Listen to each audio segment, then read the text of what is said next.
So welcome to episode 3 of season 3 of the classic lizard Canary. I'm Andy Beasley. Relatively short episode today. Just wanted to give you an update in terms of what's kind of happening here from a breeding room perspective and preparation. So round about the 14th of February, I actually put the cockbirds in a cage next to, or in a section next to the females that they're going to be paired to.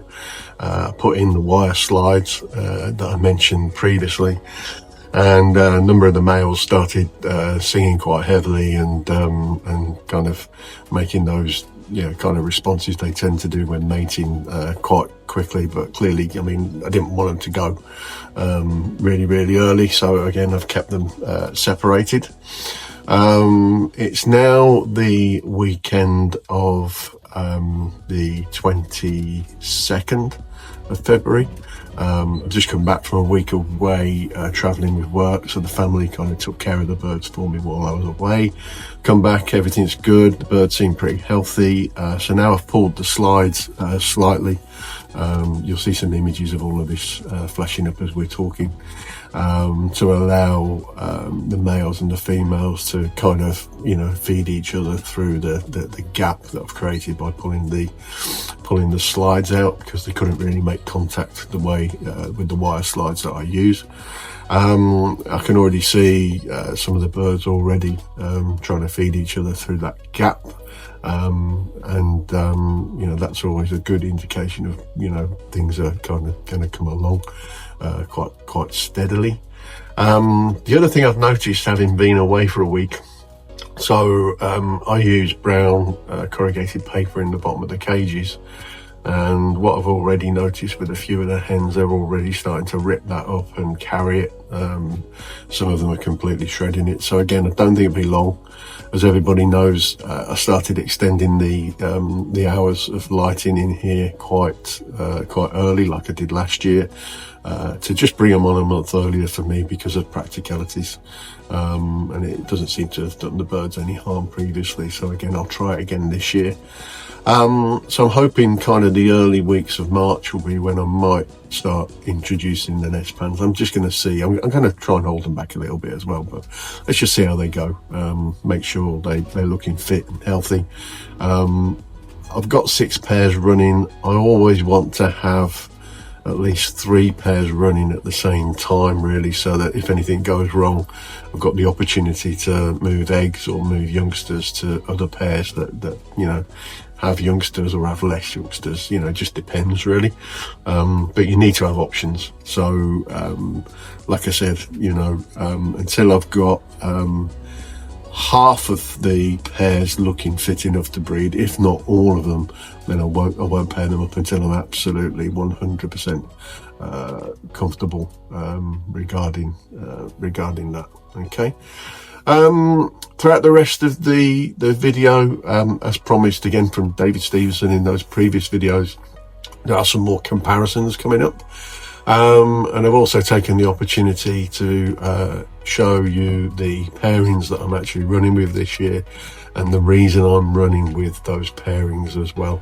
As many of you know, I bred some really nice gold hens last year, that I was really happy with, but unfortunately didn't breed the quantity of silver cocks that I needed for those hens. So I've gone to people that have had birds off that basically are related to the lines I've had here, to bring in a few male, I say out crosses, but they're kind of in crosses for want of a better description, because I've specifically asked for birds that are of the same pedigree, and or of the same pedigree, or even nest mates, or nephews, and all that kind of stuff, to birds that I've had previously, let's say, in order to use them in the breeding program, and obviously strengthen what I have here.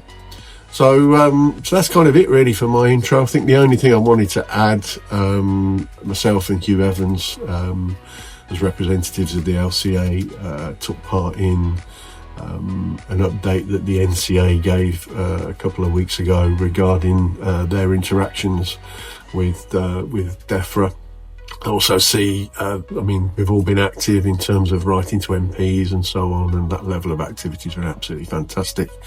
It's clearly got, quite a bit of interest going. And it was clear to me that the work that the NCA are doing, you can't fault what they're doing. They're doing an excellent job on behalf of our hobby. The level of effort they've put in, and just basically the whole level of activities that they're doing is absolutely fantastic, and it should be commended.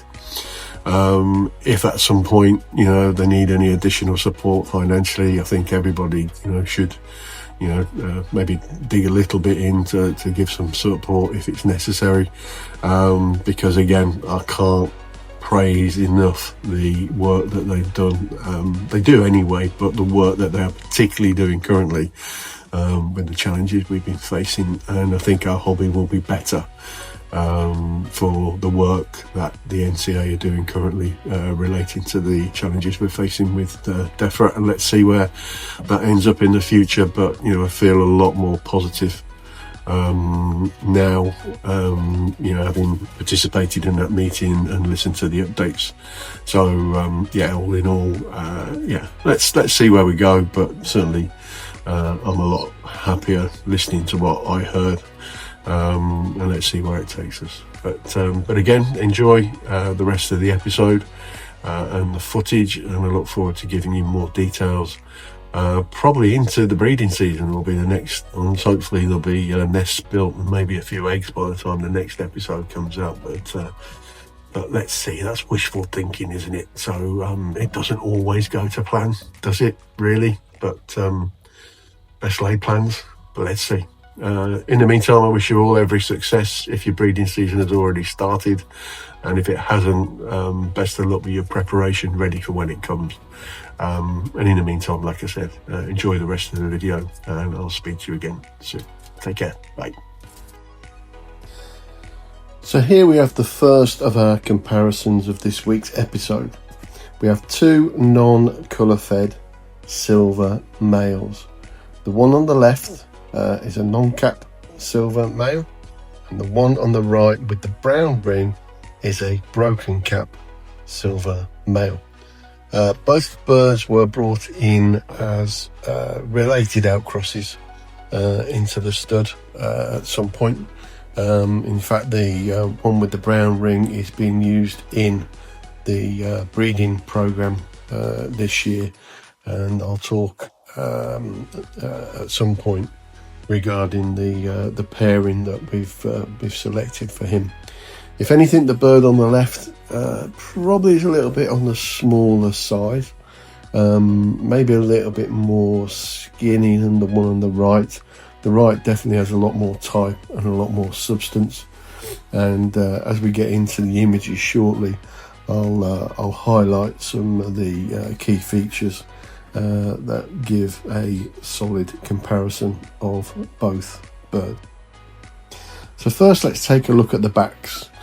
Both actually line up pretty well from a spangling point of view, the bird on the left and the bird on the right.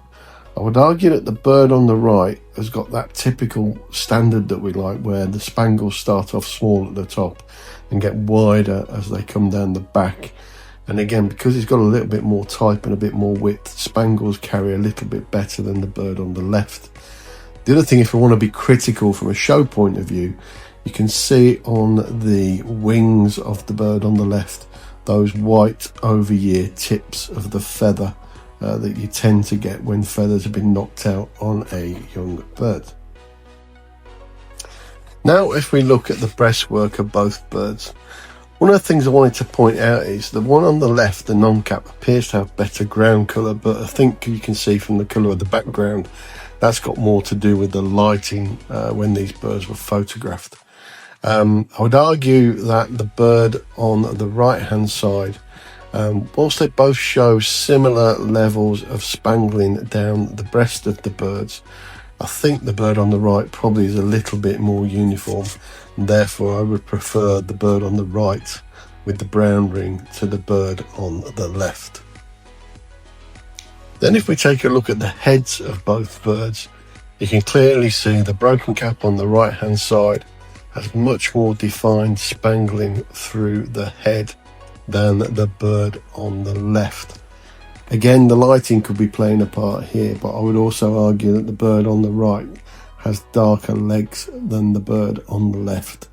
I would also again stress that the bird on the right is definitely carrying that little bit more width and that little bit more type to carry those spangles on the front and on the back. So if I was going to make a choice between these two birds, I would definitely go with the broken cap silver male on the right. But having said that, the non-cap silver male on the left is still a very good bird.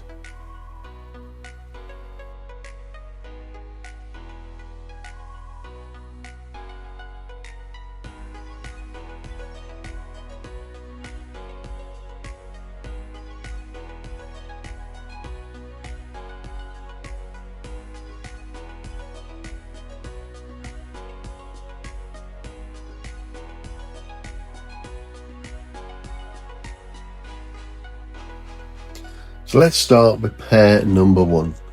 We have a broken cap silver male on the left hand side with the brown ring that's been brought in as an outcross, and then the non-cap gold hen was very successful for me in the 2025 show season with ring number 7. She comes from a family of birds that derive from birds that I had in the early days from my good friend Ian Adcock. And then I brought in a non-cap gold male to add a little bit more type to carry the spangling and the rowings a little bit better in the stud and in the lines that I'm working with. Unfortunately, I didn't breed suitable silver cocks for this particular hen this year, so I did go for an outcross. Unfortunately, Hugh was unable to help me this year, but I was able to secure a very good broken cap silver male, as you can see there, with the brown ring from David Newton. Hugh often describes David and his birds as branches from the same tree, so it's very much a pedigree pairing for me, although visually both birds have the attributes that I would like to see in the birds, showing good spangling through the head, good strong breastwork, and excellent spangling on the backs as well. Both birds are very good dark birds and carry the kind of type that I'm looking for, like I said, to carry those features extremely well. So hopefully they'll bring some success during the 2026 breeding season. So we now have pair number 2 for the 2026 breeding season. On the right hand side we have a non-cap gold hen. She carries ring number 5, and she's the nest mate and sister to ring number 7 that you saw earlier in pair number 1. Again, another bird that's been very successful for me during the 2025 show season.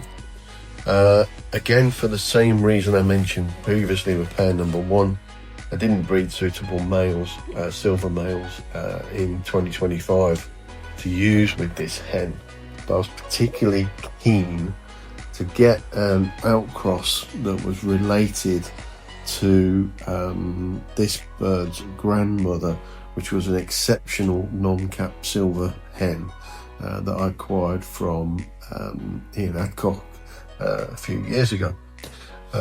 Ian very kindly managed to find me a bird distantly related to that female, and that is the got silver male that you can see on the left hand side. Again, I feel both birds complement each other particularly well, and again it's very much a pedigree pairing. So again, looking forward to seeing what these reproduce during the 2026 breeding season. So now we have pair number 3. We have a broken cap gold female on the right hand side. She lines up really well on the back and has got excellent breastwork rowings as well as through the head. She's done quite well this year on the show bench. She's only been out to 2 shows, Her biggest success was winning the largest class at the Southern Lizard Canary show in November of 2025. Again, going back to the same old story about silver males, not breeding enough of them in 2025. I've brought in as an outcross this really good broken cap silver male, again from Ian Adcock, again related to the birds that I already have. He's carrying really good breastwork for a silver male, and I think this pairing really complements each other visually, so it'd be interesting to see how they produce compared to the other pairs, where whilst they have visual attributes, the other pairs are very strong on related pedigrees. So I'm looking forward to seeing the comparisons from those three pairings where we have silver males with gold females. Pair number 4 for 2026 could be seen as a controversial pairing for two reasons. Firstly, the gold male on the left-hand side, a nearly clear cap, is actually the son of the female on the right-hand side, a clear cap silver hen. She's an over-year bird that I actually brought in last year from a good friend, Hugh Evans. The male is the only offspring from the pair, but he's fairly short on the cap, and he has quite a few breaks in the cap, so I'm almost kind of treating him as a broken cap in some respects. But I don't have another gold male that's really suitable for this hen, and I want to try and sort of strengthen some of the features that she carries. Now, because she's in her over-year feather, it's probably hard to understand exactly the real quality of the bird, so I'm going to share with you some pictures of what she looked like in her second year and also in her first year as a youngster. So to complete the picture, here you can see an image on the right of the clear cap silver hen when she was 2 years old last year, and then in the middle you can see her when she was colour fed as a youngster in her first year, giving you an idea of the quality of this particular line, and really giving you an idea of why I am doing this actual pairing, because it'd be interesting to see if we can strengthen some of those fantastic features that she carries. So, pair number 5. This is kind of what I call my experimental line. The broken cap gold male on the left hand side is really well marked. It's a very dark bird, and its background really is from a hen that I acquired from the Ian and Rob Wright partnership about 4 years ago. She's actually the clear cap silver hen that's actually on some of the stills where you see the chicks and so on the image, etc. And always that family of bred, really dark, really well marked birds, but completely different line to everything else. And then the silver hen is an interesting story. So when I did my judging training at South Bucks in 2025, this hen really caught my attention, but didn't do so well in the show because unfortunately it didn't perch, so it couldn't really be judged. And then a similar thing happened to it for the owner at the Southern Lizard Canary Club show in Wendover. So I actually spoke to the owner of the bird. I really liked the breastwork on this bird in particular. It's got really good ground colour for a silver hen. And what really caught my attention was the darkness of the melanin in the spangles on the back, hardly any edges to them as such, really black. And I thought that would be interesting to see what that would do from an experimental point of view with this specific line that I kind of play with. And then finally, pair number 6. So on the left hand side, we have a really nice silver male that I bred this year from my line from Tony Horton. So this year, 2025, of course. This bird's really well marked, excellent ground colour, really nice silver male. Unfortunately, not the biggest bird, and again, it's not about size with the lizard canary, of course, but if he's up against birds that are that little bit bigger, then it tends to kind of lose out. But again, excellent breastwork for a silver male. So again, because all of my other hens are based around other lines, I wanted to bring something in from Tony to support this particular male. So I brought in this really nice nearly non-cap, almost virgin unbroken cap, natural non-colour fed gold hen. Lines up beautifully on the back. She has excellent breastwork rowings, and those spangles run really nicely through the head as well. Again, like a lot of Tony's birds, really dark bird. She's just got that little bit more type and that little bit more size compared to that male, but again, it kind of keeps me on that line from a pedigree perspective. So again, I'm really looking forward to seeing what they deliver during the course of the 2026 breeding season. So there you go. There's a summary of the lineup for the 2026 breeding season. As you can see, it's a kind of mix of some visual aspects that I'm looking to achieve, and also utilising a little bit of pedigree to strengthen the features of some of the birds that I've bred that I've been particularly happy with.